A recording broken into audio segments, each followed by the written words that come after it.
Now, with the Omicron threat hanging around the world, India has in fact put forth a slew of guidelines for international travelers. There are 12 nations that have been identified as high-risk nations. Here are the guidelines. Whichever country you're coming in from, a negative RT-PCR test report is a must before departure from the country of origin. Beyond that, if from a high-risk nation, a compulsory RT-PCR test will be done once the person touches down in India as well. So, second RT-PCR test, it will be happening for everyone from the high-risk nations. Beyond that, genome sequencing will be done in case the person tests positive. That is the must and the norm for anyone who tests positive, whether from a high-risk nation or not. Now, there's a mandatory 7-day quarantine for anyone who comes from these high-risk nations. If you're coming from other countries, there's no mandatory quarantine. A third test will be conducted after the 7-day quarantine period for symptoms, and no further tests will be conducted if you're not coming in from one of the nations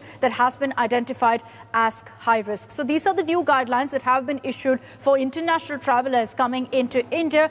12 nations, as I mentioned, have been identified as high risk, where there have been cases of the Omicron variant.